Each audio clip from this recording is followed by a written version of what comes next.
실제로는 우리나라 대기업은 전 세계에서 R&D 지출을 제일 많이 하는 나라에 속한다.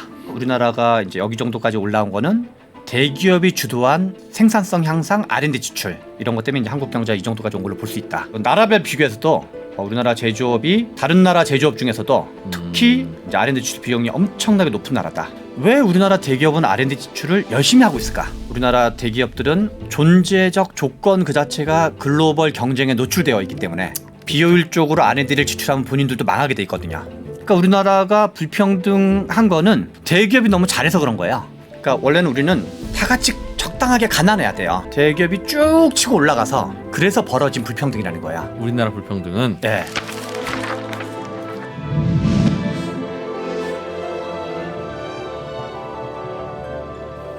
네, 신성장경제연구소 최병천 소장과 함께하는 불평등 연구. 오늘 시간에는 그동안에 이어왔던 불평등의 원인들 중에 그동안 다루지 않았던 다른 내용에 대해서 다루신다고 합니다. 최병천 소장님을 소개해드리죠. 어서 오십시오. 네, 안녕하세요. 다른 요인들이 꽤 있다. 네. 심지어 불평등이라는 건 존재하는데 네. 그 원인이 우리가 생각했던 거와는 좀 다르다는 얘기를 하고 계시고 있고, 그게 이제 상위층에서는 수출, 하위층에서는 정부 정책. 이게 그렇죠. 특히 어르신 관련된 거. 그리고 우리나라의 하위 20% 가장 어려운 분들은 그냥 우리가 눈에 띄는 그냥 속칭 못 사는 분들이 아니라 네. 그런 분들만 해도 그래도 가운데 있는 분들이고, 그렇죠. 진짜 어려운 분들은 그냥 흰머리 있는 분들이 다 어렵다. 웬만하면 그냥 노인들이다 그냥. 그냥 우리는 소득 하위 20%를 그냥 노인층이라고 같은 얘기로 써도 될 만큼 그쵸. 그런 상황이다. 네. 그런 얘기 해주셨어요. 또 있습니까? 예를 들면 우리가 불평등이 도대체 어디서 오는 거야? 뭐를 좀 건드려야 돼? 라는 거 할 때 생각해 볼 만한 요인. 그러니까 크게는 그러니까 뭐 어차피 예외적인 경향이 있지만 우리가 인식을 좀 이제 그 직관적으로 인식하기 위해서 상층은 수출, 네. 하층은 어르신, 노인 이 두 가지로 이제 도식화해도 우리 실제 현실의 한 80-90% 정도는 맞다. 물론 이제 뭐 장애인 분들도 있고 뭐 결식아동도 있고 뭐 이제 한부모 가장도 있고 뭐 여러 가지 종류가 있긴 하겠지만 큰 틀로 보면 이제 그렇게 볼 수 있다는 거고, 상층이 20%가 수출 역군으로 이루어진 거가 아니라 네. 정확히는 수출이 늘어나서 생기는 근로자의 상여금 등등이 그런 거죠. 사회에 뿌려지면서 그걸 이른바 잘 주워 먹는 분들. 네. 그건 뭐 좋은 식당 운영하는 자영업자일 수도 있고, 뭐 그리고 이제 의사일 수도 있고, 전문직 뭐 변호사 뭐 다양할 수 등등 있는데, 있습니다. 뭐 변리사 뭐 소득이 등등. 늘어나는 분들은 주로 이제 그런 분들이다는 얘기죠. 그렇죠. 근데 그 중에서 덩어리가 제일 큰 거는 수출 제조업 대기업에 종사하는 분들. 직원들. 거기 노동자분들. 특히 이제 뭐 우리가 삼성전자를 비롯한 좀 잘 나가는 대기업들. 그분들은 작년 대비 올해 소득이 진짜 확 늘어나니까. 그렇죠. 보너스로 인해서. 그리고 심지어는 약간 이제 보충을 하면, 그러면 우리나라랑 경제 구조가 비슷한, 그러니까 수출과 제조업 비중이 비슷한 대표적인 나라가 독일이에요. 우리나라가 이제 그 부가가치 기준으로는 한 27% 정도가 제조업 비중이고, 수출은 전체 GDP 비중으로 한 이제 40% 정도 되는데 독일도 약간 비슷하더라고요. 일본은 우리보다는 수출이 좀 적고, 근데 독일도 그럼 우리나라랑 비슷하게 수출이 잘 되면 불평등 증가할까? 그렇지 않을 거라고 보는 이유는 그거는 우리나라 임금 체계 때문에 그래요. 우리는 방금 이프로님 말씀하신 것처럼 우리는 예컨대 기본급이 5천만 원이고 수출 성과와 연동된 상여금이 5천만 원 정도라고 보면 5천만 원대 5천만 원인 거예요. 연봉으로 보면. 그러니까 이 5천만 원 나머지 5천만 원 분은 수출과 연동돼서 움직이거든요. 그러겠죠. 상여금 체계가. 근데 이런 우리나라처럼 어떻게 보면 이제 기본급과 상여금이 복잡하게 막 뒤죽박죽 돼 있는 임금 체계를 가진 나라는 다른 나라는 일반적으로 그렇지 않거든요. 그래서 독일은 우리나라랑 비슷하게 제조업 비중과 수출 비중이 많지만 한국과 이제 불평등 구조는 좀 다를 수 있다. 그래서 이제 그런 얘기를 좀, 한국의 여러 가지 수출, 제조업, 대기업, 임금 체계 이런 게 연동돼서 나타난 어떤 한국형 불평등의 특징이라 그럴까요? 그런 걸 좀 할 수가 있고, 그 밖에 좀 이제 얘기를 드리고 싶은 거는 이제 수출과 고령화라는 요인으로 이제 두 가지를 설명했다라면 좀 이제 정리하는 차원에서 불평등에 관한 그 밖의 변동 요인을 좀 이제 좀 얘기를 드리고 싶어요. 이건 이제 드렸던 얘기이기도 한데 그동안 하나는 결국 불평등은 기업 규모와 생산성이랑 연결돼 있다. 이 얘기를 좀 이제 드리려고 해요. 이건 예전에도 한번 보여드린 적 있는 자료인데요. 정준호 교수님, 전병유 교수님, 뭐 장지현 박사님이라는 분이 이제 했었던 논문에 나오는 표를 이제 딱 하나로 갖고 왔는데요. 이분들은 임금 불평등의 상대적 기여도 분석을 이제 했었는데요. 네. 한 이제 20년의 시계열을 가지고. 근데 기업 규모가 전체 불평등의 어떤 변동의 22% 정도 설명하고 근속 연수가 20% 정도를 설명하고 이게 이제 복수 이제 교육 연수가 12.9%, 성, 남성, 직종 이렇게 예. 이제 이런 한 5가지 요인이 전체의 이제 상당 부분을 많이 설명을 하는데 그러면 한 뭐 40, 50, 60, 70 가까이를 설명하는데 근데 이거를 다 합치면 결국 이것이 의미하는 게 제가 보기에는 수출 제조업 대기업 남성이라는 말로 요약할 수가 있거든요. 예. 그게 앞에서 말씀드렸던 이제 이 수출 제조업 대기업 삼성, 현대, LG, SK 뭐 포항제철 뭐 등등 포함한 저 말은 그러면 근속연수나 학벌이나 젠더나 직종이나 연령이나 뭐 노조 가입 여부나 나머지 다 똑같더라도 네. 똑같은 그런 기업이라도 하나는 대기업이고 하나는 뭐 중소기업이고 그러면 그렇죠. 그것만으로 임금 차이가 22% 나오더라 그 말입니까? 저 표를 설명하는 딱 그대로 뭐 22%라고 그러니까 임금 차이 22%까지는 모르겠으나 예. 불평등의 변동의 22%는 설명할 수 있다는 거죠. 한 이제 20년치의 이제 불평등 변동을 다 봤을 경우 대기업 요인이 그러니까 기업 규모가 크냐 작냐가 가장 중요했다는 거죠. 20년치의 불평등을 봤다. 예. 한 20년치의 불평등 변동을 이제 그러니까 무슨 요인으로 변동하고 있는 거냐? 예를 들면 A 회사의 김 과장과 B 회사의 최 과장의 네. 연봉이 네. 자꾸 이제 변하겠죠. 어느 네네. 때는 김 과장이 많이 오르고 어디는 최 과장이 많이 오르고 네네. 하다가 결국은 이제 벌어질 텐데 네. 그 요인이 어디서 나오는지에 대한 설명이다 그 말이군요. 그렇죠. 근데 근속연수가 중요하게 작동하는 건 주로 대기업이고 예. 작은 사업장은 근속연수가 대부분 짧은 게 일반적이거든요. 예. 그래서 결국 대기업일수록 근속연수가 길고 이제 작은 기업일수록 근속연수가 짧은 게 일반적이고 네. 그리고 교육이라는 것도 교육이라는 것도 좀 비슷한 거고 예. 그리고 이제 제조업엔 상대적으로 남성분들이 더 많이 몰려 있고 예. 수출 제조업에는 그다음에 직종으로 치면 이게 서비스보다는 제조업 이런 쪽에 좀 더 이제 알겠습니다. 몰려 있다는 게 근데 이게 이제 실은 불평등을 설명하는 큰 요인 중에 하나가 기업 규모인데 기업 규모 역시도 넓게 보면은 수출 제조업 대기업 남성과 약간 이거 약간 우회적 표현이라 그럴까요? 다만 이거를 통해서 알 수 있는 것 중에 하나는 여기서 이제 나타나는 것 중에 하나는 호봉제 문제.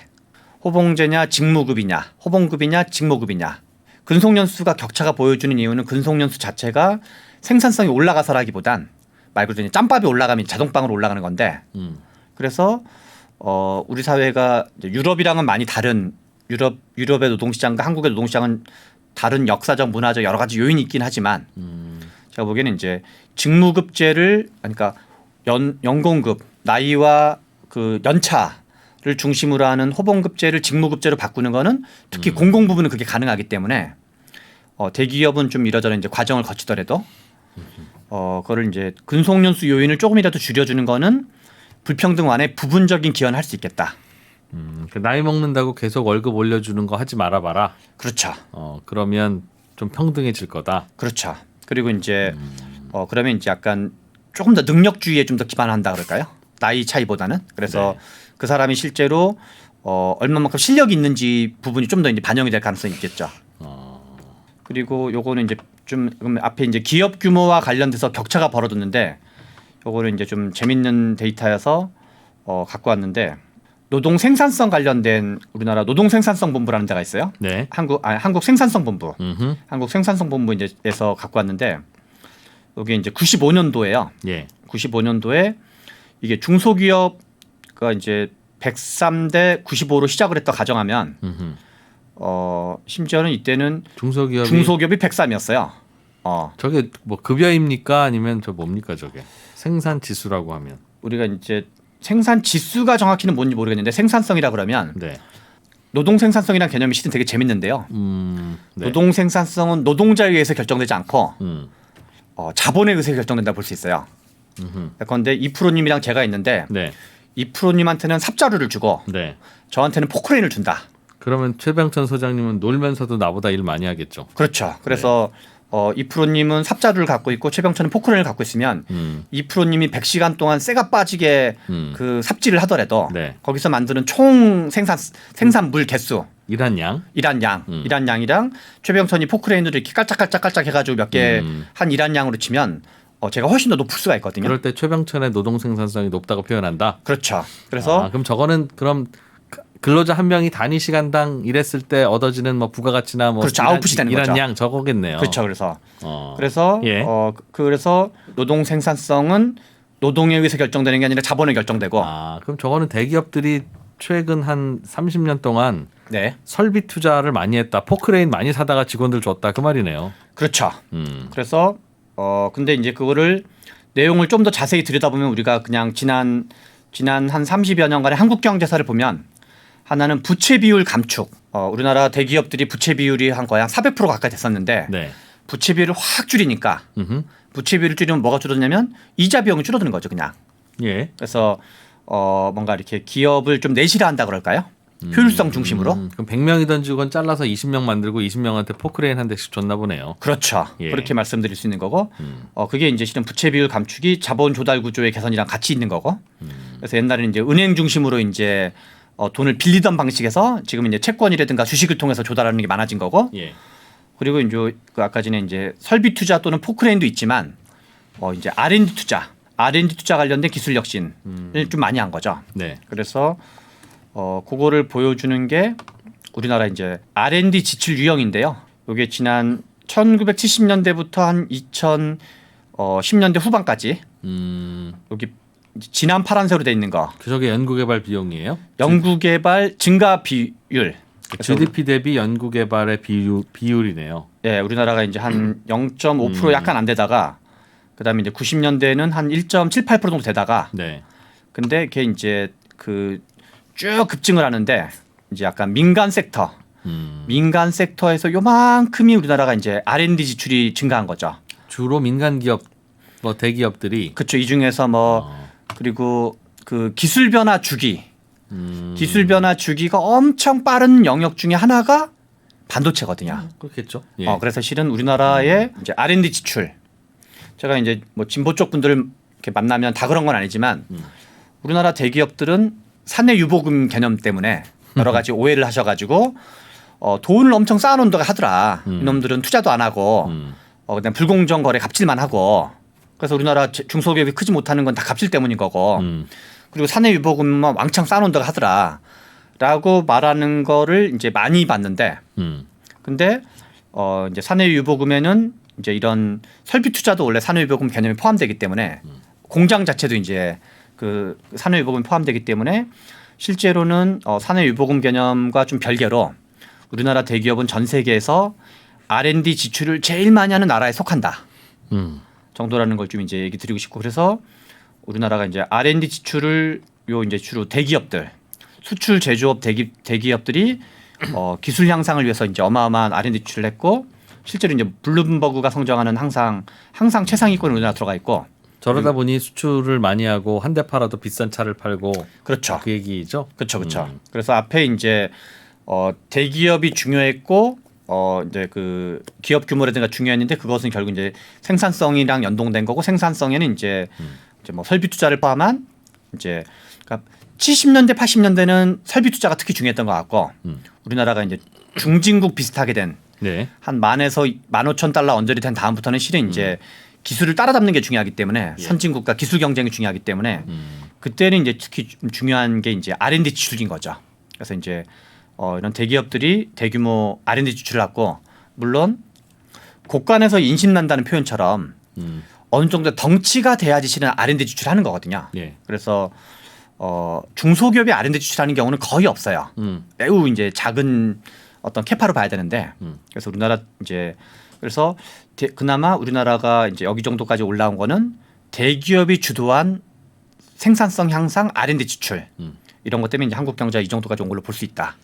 이런 얘기를 좀 드릴 수가 있고요. 그래서 대기업 월급이 많아진 거다 그 말인 거죠? 그렇죠. 그래서 이제 역시 이제 같은 건데 이제 제조업 분야가 실은 이제 그 중에서도 R&D 지출의 증가를 주도했는데 이건 나라별 비교해서도 우리나라 제조업이 다른 나라 제조업 중에서도 특히 이제 R&D 지출 비용이 엄청나게 높은 나라다.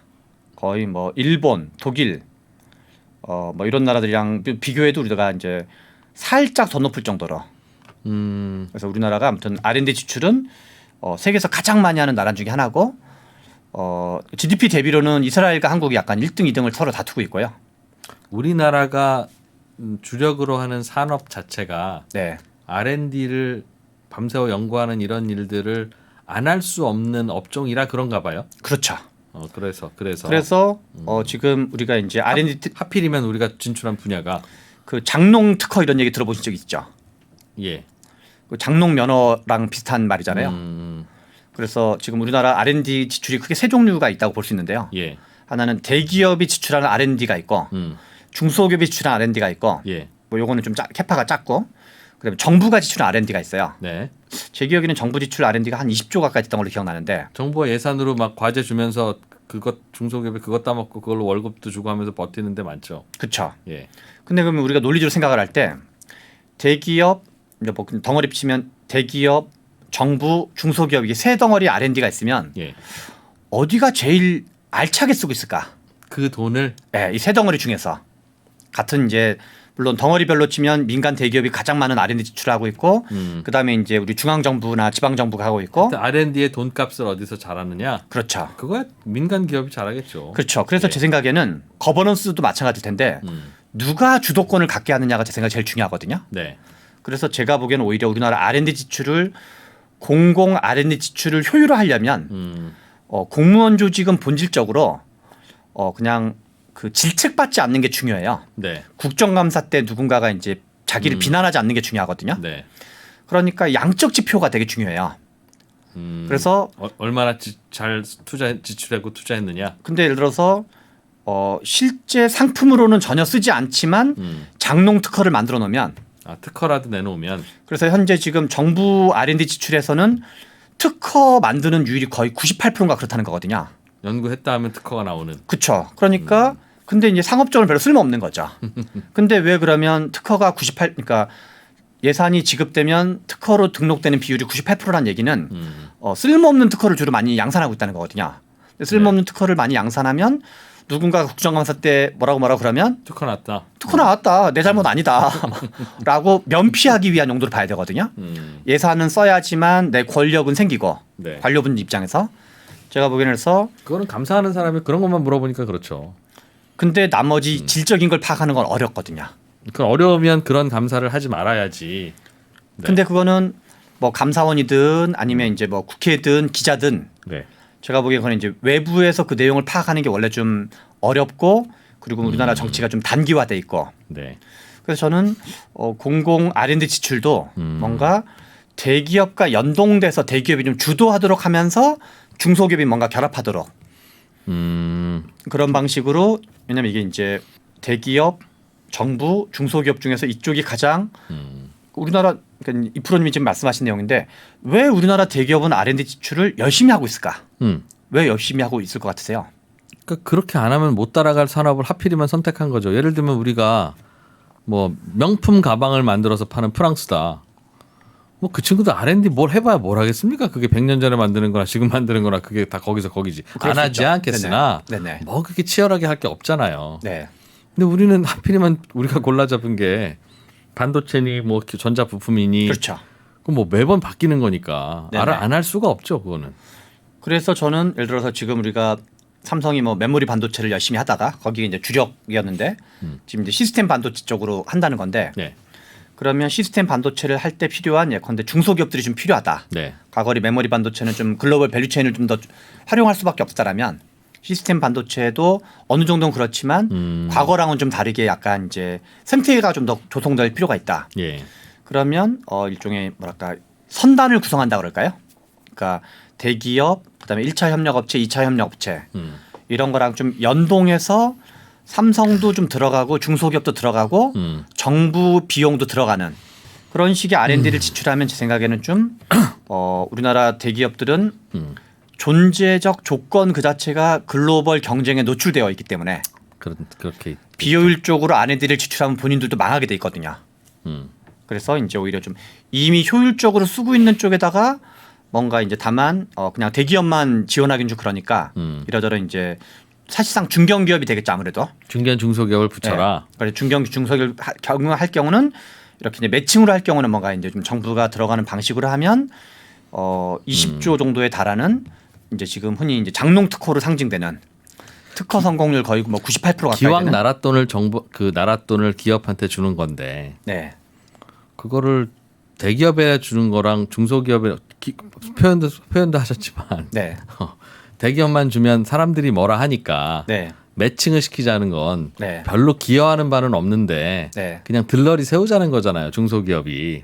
그럼 들러리 섰다는 이유로 혜택을 받는다는 거 아닙니까? 네네. 그죠? 네. 그러면 그럼 저라도 좀 들러리를 좀 세워주세요라고 다 하려는 데는 다 손에 손을 들 거고. 네. 그러면 거기에다 얼마나 부어줘야 되는 그거야말로 그냥 그 특혜이거나 그런 게 아닐까요?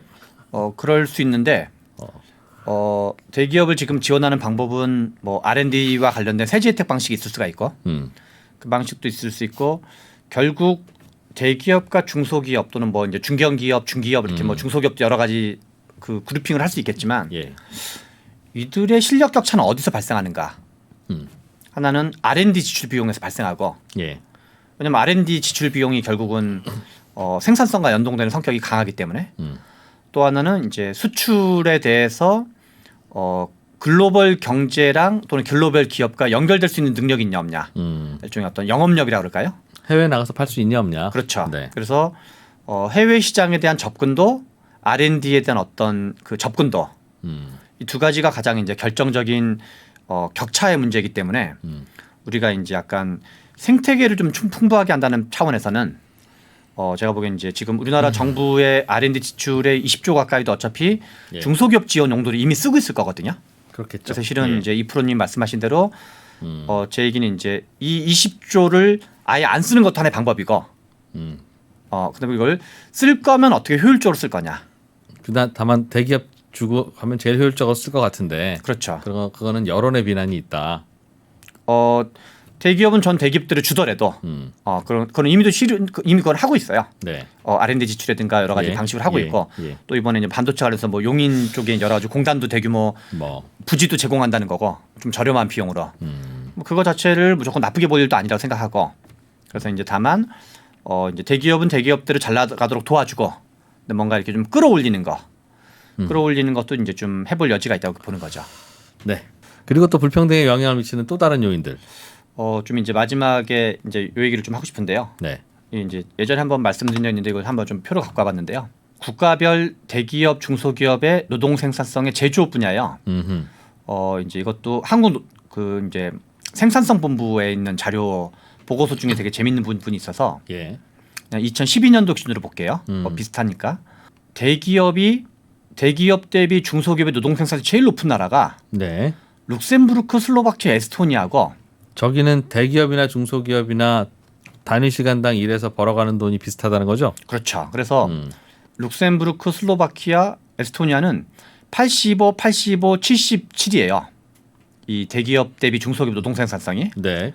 그러니까 대기업이 한 100 정도를 뭔가 만들어내면 중소기업도 한 85에서 한 77 정도를 만들어내는 거죠. 쭉 나와가지고 이게 꼴찌에서 1등, 2등, 3등이 여기거든요. 네. 여기를 보시면 한국은 대기업이 100이면 중소기업은 29. 그리고 아일랜드는 또 29. 네. 그다음에 이제 일본은 38.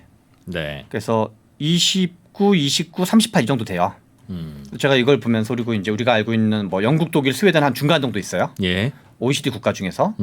그래서 이거를 제가 뭐 자세히 아주 다 알아본 건 아니지만 왜 하필 한국, 아일랜드, 일본 여기 몰려 있을까? 그리고 약간 좀 평소에 덜 들어본 나라들이잖아요. 예. 룩셈부르크, 슬로바키아, 에스토니아는 되게 좀 특히 이 나라는 되게 잘 사는 나라더라고요. 룩셈부르크는 뭐 금융업의 일인당 중심 국가. 소득은 높죠. 예, 이 금융 이제 세 나라가 약간 다 이제 중소득 이상 다 되는 국가들인데 상대로 이제 금융 쪽이 많이 발달하거나 아니면 이제 약간 그 시계를 비롯한 약간 네. 좀 특화된 제조업이라 그럴까요? 제조업 중에서도 그런 거 이제 이 나라들의 특징인데 그러니까 약간 수공업적 기반의 제조업이라 그럴까요? 상대적으로 수공업 기반의 제조업. 대기업도 금융. 어차피 수공업으로 뚝딱 해야 되는 나라. 그렇죠. 그래서 어떤 중우장대 대규모 시설을 좀 요구하는 성격보다는 그런 성격인데 그래서 일본, 아일랜드, 한국이 왜 굳이 여기 꼴찌에서 1, 2, 3등으로 몰려 있을까? 로 이제 제가 좀 생각을 해보니까 저 대기업 대비 중소기업의 노동 생산성 비율이 30이라는 말은 네. 대기업 근로자 100명이 1시간 동안 일해서 버는 돈과 네. 중소기업 근로자 100명이 1시간 동안 일해서 버는 돈이 100대 30입니다. 그 말인 거죠. 맞습니다. 여기를 이제 보시면 대기업의 노동 생산성을 쭉 보시면 여기 그냥 이렇게 쭉 내려다 보시면은 100이 넘는 대기업이 별로 없어요. 예. 노르웨이가 100이고 영국, 독일, 스웨덴 뭐 그다음 벨기에가 100이 넘고 뭐 오스트리아 99, 77, 84, 99인데 그다음 폴란드가 약간 100이 넘고 네덜란드가 100이 넘는데 헝가리가 100이 넘고 근데 우리나라는 한국과 아일랜드는 370, 330이에요. 저게 뭐예요, 저게? 그러니까 이거는 뭐냐면 노동 생산성. 그러니까 대기업의 노동 생산성이 너무 높아요. 그러네요. 그래서 심지어는 중소기업 노동 생산성이 우리나라가 만만치 않은데 여기 그냥 중소기업을 다 보면은 65, 23, 21, 58 쭉 해서 보면은 뭐 47, 51, 60이어서 심지어 우리나라가 109에 109, 아일랜드가 97, 일본은 21밖에 안 돼요. 네. 그러니까 우리나라가 불평등한 거는 대기업이 너무 잘해서 그런 거예요. 뭐 대기업 직원이 잘해서라기보다는 그들에게 그러니까 설비 투자를 많이 해서 그렇죠. 직원은 많지 않고 네. 그러나 공장 규모는 엄청 크고 벌어들이는 돈은 엄청 많은 그런 규모와 스타일의 경제라는 뜻이네요. 그래서 우리나라 대기업은 왜 이렇게 그 이 전 세계 OECD 국가 주요 국가와 비교해서도 372, 332 우리가 아일랜드는 영국의 식민지였지만 이제 식민지였다가 그 중에 모국 그 이제 그 지배 국가를 따라잡은 나라가 이제 아일랜드가 대표적인 나라인데 여기는 이제 그 엄청나게 낮은 법인세, 네. 그다음에 영어를 사용하는 어떤 영어권을 통해서 엄청나게 해외 기업을 유치해서 벌어진 이제 이게 아일랜드의 특징인데요. 구글, 애플, 페이스북 다 저기 본사에 있다면서요. 그렇죠. 그래서 이제 근데 한국은 그런 게 아닌데도 예. 한국어라는 이제 그 어떤 글로벌하지 않은 언어를 쓰고 근데도 이렇게 된 거는 한국은 야. 한국의 대기업이 전 세계에서 가장 잘 나가는 대기업이 됐기 때문에 그러니까 원래는 우리는 다 같이 적당하게 가난해야 돼요. 우리나라 대기업과 중소기업 있으면 마치 인도의 대기업이 우리가 잘 별로 관심 없는 것처럼 베트남 대기업이 어딘지 별로 관심 없는 것처럼 한 뭐 1인당 우리가 지금 현재 35,000달러인데 우리나라 중소기업이 한 1인당 한 5,000달러라고 치면 예. 대기업도 10,000달러 정도 수준의 대기업이 돼야 되는데 대기업이 쭉 치고 올라가서 네. 그래서 벌어진 불평등이라는 거야. 우리나라 불평등은 네. 그래서 이걸 이제 일종의 역사적 관점에서 좀 보자는 건데요.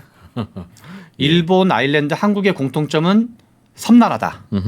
그러니까 섬나라가 세계 경제와 링크되는 방법은 글로벌 기업이 반드시 있어야 돼요. 글로벌 그러겠죠? 대기업이. 예. 안 그러면 내수에 이제 파묻히게 되는 거거든요. 내수에 파묻히는 순간 접근의 시장 사이즈가 작아지기 때문에 절대 경제 성장할 수 없는 거죠. 고소득 국가로 갈 수 없는 거죠. 예. 그래서 내수가 한계가 있는 운명이다. 그렇죠. 일본, 한국, 아일랜드의 공통점은 섬나라인데 고소득 국가이기 때문에 반드시 글로벌 대기업이 있어야 된다. 네. 그래서 글로벌 대기업이 있단 말은 불평등이라는 건 격차이기 때문에 중소기업을 뜯어먹어서 그런 게 아니라 글쎄요. 쭉 치고 올라가서 근데 이제 다만 우리나라는 이 대기업이 되는 과정은 박정희 정부가 수출 노선을 채택하고 중화공업을 안보 위기 때문에 중화공업을 팍팍팍 밀었고 그리고 또 이제 하필 우리나라 제조업 대기업 그 재벌 총수들이 엄청나게 대규모 투자를 한 거거든요. 예. 그래서 그 삼성 반도체라든가 현대 자동차도 엔진을 독자 개발한다든가 그런 어마어마한 투자를 해가지고 섬나라 글로벌 대기업 수출 제조업 국가주도 압축 성장 이런 역사적 환경과 변화들이 그러니까 아일랜드만 해도 여기가 332가 아니라 여기가 한 100 정도 됐으면 네. 아일랜드는 가난하지만 평등한 국가가 됐겠죠. 근데 지금은 부유하고 이제 격차가 커진 거거든요. 왜냐하면 너무 잘 나가는 대기업을 유치했기 때문에. 저런 것이다. 제가 불평등에 공부를 하기 시작한 거는 약간 이제 뭔가 이렇게 약간 좌파적 심장 때문에 시작을 했는데 아까 이제 공부를 쭉 했더니 약간 우파적 결론 비슷한 게 나타났는데 그래서 실제로 우리가 불평등이 증가했던 과정은 그러니까 이거는 좀 약간 역사적 분석인 거죠. 역사적 분석으로도 좀 우리가 불가피했던 측면 또는 열심히 했던 측면. 그러니까 우리나라는 못 살던 집에서 임영웅이 나온 거다. 그런 거죠. 임영웅 또는 뭐 BTS가 나온 거죠. 그래서 임영웅이 벌어들이는 돈 가지고 같이 먹고 사는데 그래도 그럼 임영웅이 제일 많이 벌고 제일 많이 갖고 가고 제일 많이 쓰겠지. 그런데 그렇게 해서 비교해 보면 10년 전에 비해서 우리 가족들 간의 소득 격차는 너무 커졌다. 그리고 위화감도 커진 거죠. 그러니까 다 같이 못 살 때는 약간 좀 인정이 넘쳤었는데 뭔가 좀 이제 공동체 정신도 있고 한쪽이 그리고 지금 또 하나는 우리나라 직접세 구조는 되게 매우 강력한 누진세 구조를 갖고 있어요. 예. 그래서 우리나라 전체 상위 10%가 전체 한 소득세, 직접세, 네. 소득세 거의 한 70% 가까이를 부담하고 있거든요. 그래서 아까 전에 이제 이프로님 말씀하신 것도 마찬가지인데 대기업들이 수출 대박을 치거나 임영웅이나 BTS가 수출 대박을 치면 실은 이제 꽤 많은 소득세가 들어오죠. 네. 그래서 이제 그거를 약간 복지 재원이라든가 그거야. 그러니까 부동산 가격이 오르면 이제 그 재산세나 종부세가 확 많이 대규모로 들어오고 그런 것처럼 이제 그 뭔가 이렇게 어떤 급진적인 상층의 소득이 상승되면 꽤 많은 소득세는 들어오고 있다. 그런 이제 정책을 어떻게 쓸 건지는 다르긴 하지만 누진적 소득세와 복지 정책을 매개로 한 낙수 효과는 작동을 하고 있다. 결국 저것도 잘 나가고 성장이 빠르고 갑자기 발전하고 그러는 나라들이 불평등하다 일반적으로. 그렇죠. 그 얘기를 또 한 번 하신 거네요. 그런 거죠. 네. 그러니까 왜 영국, 독일, 스웨덴에 비해서 우리가 왜 불평등해라고 하면 우리가 더 눈부시게 빨리 성장해서 그래. 뭐 그 얘기입니까? 여기는 거의 뭐 한 300년 가까이 걸쳐서 산업화를 한 거고. 그리고 이제 이 소기업이 100년 지나서 중기업이 되고 중기업이 100년 지나서 대기업이 되고 대기업이 100년 지나서 글로벌 대기업이 됐는데 예. 거기는 한 뭐 300년 가까이 됐는데 우리나라는 한 60년에 걸쳐서 팡팡해서 영국, 독일, 스웨덴, 프랑스랑 경쟁할 수 있는 크기 정도의 대기업이 등장을 한 거죠. 그러면 앞으로 우리가 영국, 독일, 스웨덴 정도의 불평등도 내지는 기업 규모의 차이에 따른 생산성 차이가 좀 적어지려면 네. 그나마 중소기업, 대기업 사이가 좀 평평해지려면 네. 이건 중소기업들이 더 열심히 하셔야 됩니다. 네. 임영웅 씨 형님과 임영웅 씨 동생이 계신지는 모르겠으나 네. 그냥 따라다니지만 말고 매니지먼트 회사도 세우고 네네. 내가 임영웅 한 10년 동안 차 태우고 다니다 보니까 이게 뭐 어떤 건지 알겠어서 나도 이제 매니지먼트 회사 차릴래 네. 하든가 네. 그렇게 좀 해야 된다는 뜻인가 보네요. 그렇죠. 그러니까 논리적으로는 두 가지인 거죠. 대기업이 뭔가 좀 어려워지거나 아니면 그렇죠. 밑에가 위로 올라가거나. 네. 근데 대기업이 어려워지는 건 나라에 크게 바람직한 건 아니니까 대기업은 더 올라가도록 도와주고 밑에가 뭔가 역량을 강화하는 것에 대한 여러 가지 좀 종합적인 점검을 해서 이제 밑에가 좀 위로 올라가는 게 바람직하다 원칙적으로.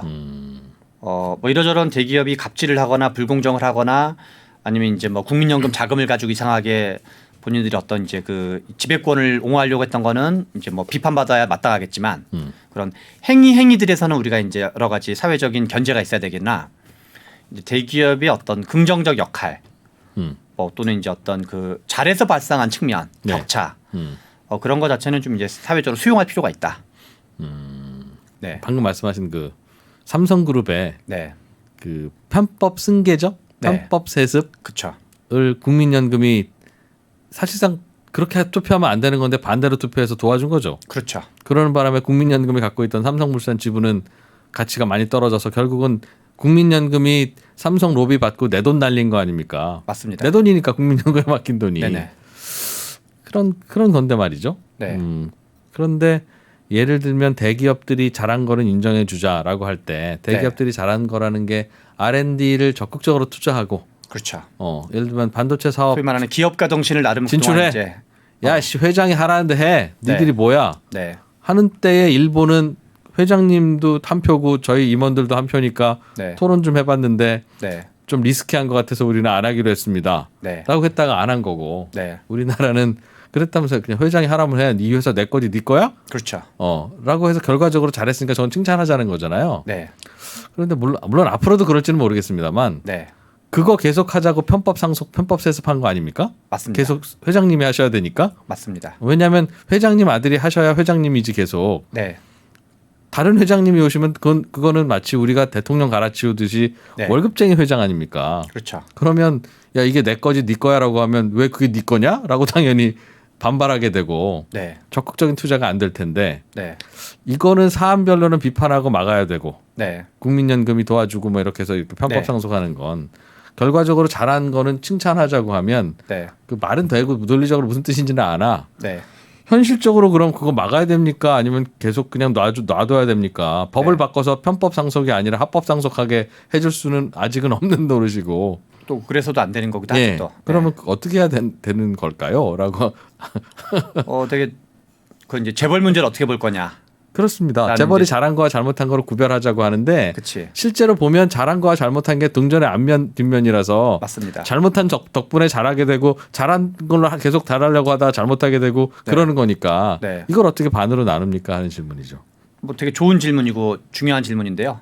네. 저는 이제 그렇게 어떤 이제 뭐랄까 딱 결론을 말하기보다는 박정희 대통령을 어떻게 볼 거냐 문제랑 약간 좀 비슷한 질문이라고 생각을 했어요. 박정희 대통령은 독재자이기도 하고 여러 가지 의미에서 우리 뭐 예찬 대표도 옛날에 이제 그런 걸 인정해 주신 적이 있는데 경제 성장이 일정한 정도 공이 있다고 봐야 되거든요. 예. 한국의 경제 성장에 대해서. 음. 그럼 우리는 예컨대 이제 뭐 수출이 잘 되면 불평등이 커진단 말도 우리는 다 이제 수출은 좋은 거, 불평등은 나쁜 거 이렇게 뭔가 예. 하나하나를 뭔가 자기의 가치 판단은 뭔가 항상 음. 좋은 건 좋은 것끼리 연결되고 네. 나쁜 건 나쁜 것끼리 연결되는 생각하지만 실제 현실은 나쁜 거랑 좋은 거랑 연결되는 경우가 훨씬 많거든요. 그래서 박정희 대통령이 민주주의자냐 독재자냐? 독재자다. 경제 성장에 나쁜 짓을 했냐 좋은 짓을 했냐? 좋은 짓을 했다. 그래서 독재자이면서도 경제 성장에 공이 있다라는 게 실은 박정희 대통령에 대한 제가 보기엔 우리 사회 상당 정도의 어떤 더 많은 사람의 합의인 것 같아요. 근데 저는 재벌도 좀 원칙적으로 비슷한 것 같아요. 재벌도 재벌의 지배 구조는 부당하냐 정당하냐? 제가 보기엔 부당하다.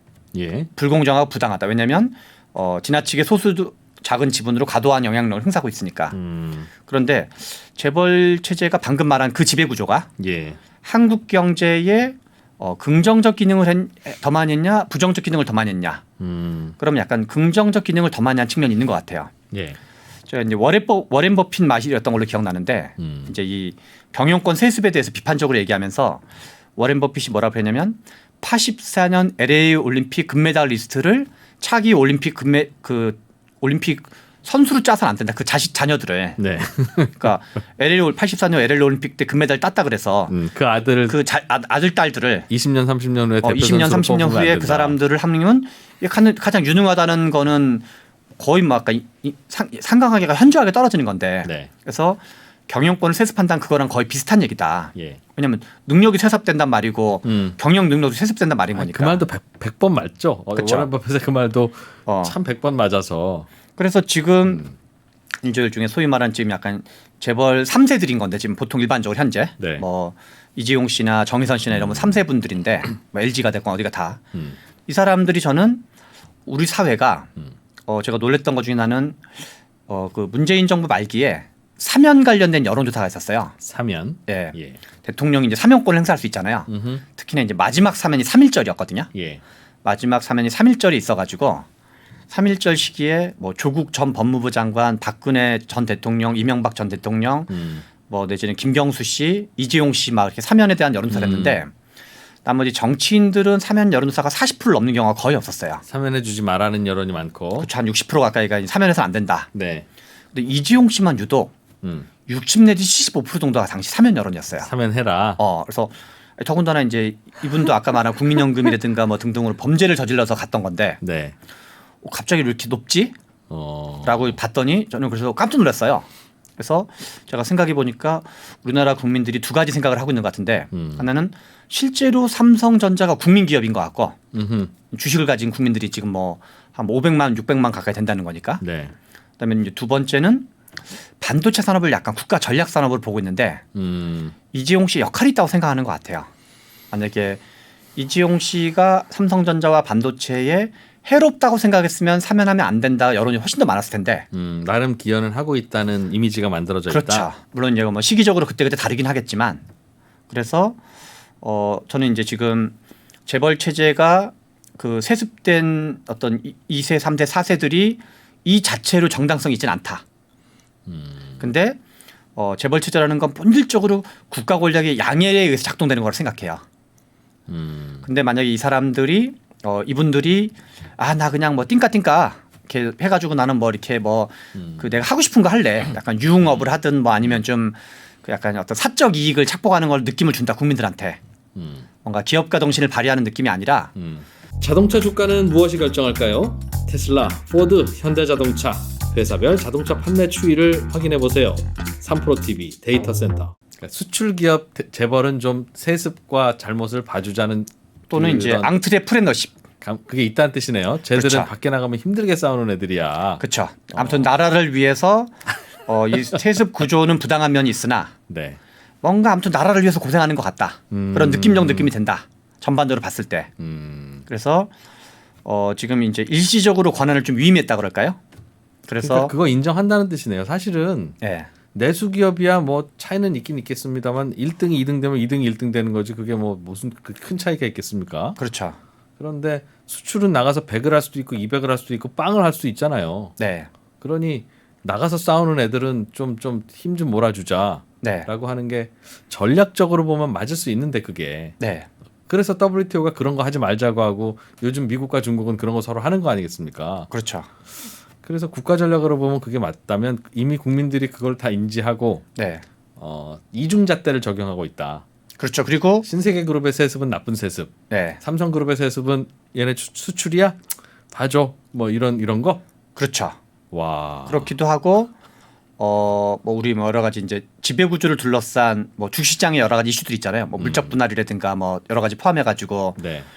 그래서 저는 이제 제가 이제 이 좋은 불평등 책에서는 그렇게 표현했는데 재벌과 대기업과 산업은 다른 개념이다. 재벌 체제와 삼성전자 및 삼성그룹 그다음에 이제 이 반도체 산업 예. 이거는 실제로는 연결되어 작동하지만 개념적으로는 일단 다른 거다.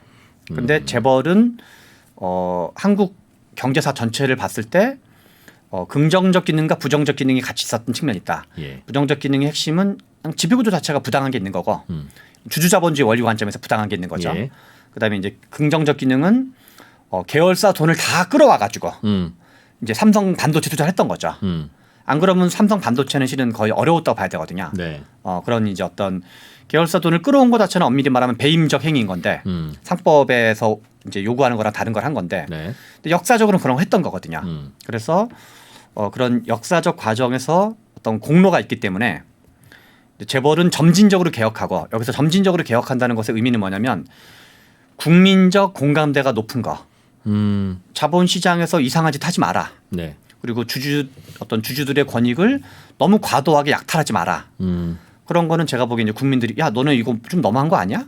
그래서 이번에 이제 어떤 그 국민연금 과정에서 삼성물산 세습 과정에서 나타난 것도 저는 하나의 작은 판결을 통해서 야 이거는 니네 선 넘지 마라는 이제 하나 규범들이 만들어지는 과정이라고 보는 거죠.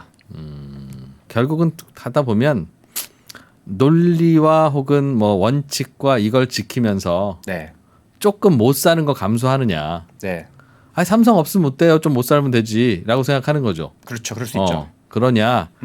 야, 그 인간이 태어나서 잘 먹고 잘 살려고 태어났는데 잘 먹고 잘 사는 게 최선이지. 그 다음이고 도덕이고 원칙이지 이 친구들아. 라고 하는 가치관에 네, 충돌인 것 같다. 네. 뭐가 옳은지는 사실은 잘 모르겠다. 네, 뭐 그런 생각은 들어서 네, 아무튼 여쭤봤습니다. 네, 자, 불평등을 나타내는 수많은 다양한 요인들이 있고 거기에는 정말 많은 팩터들이 있지만 네, 우리가 생각하는 특정 몇몇의 욕심 내지는 거기에 부합 내지는 그거에 동조하는 나쁜 세력 네, 그거에 따른 그런 결과로 단순하게 구별할 거는 아니다라는 게 계속 말씀하시는 주제네요. 맞습니다. 자, 오늘 여기까지 하고 또 남은 이야기 불평등에 대한 또 남은 이야기는 다음 시간에 이어가 보겠습니다. 신성장 경제연구소 최병천 소장님 감사합니다. 네, 감사합니다.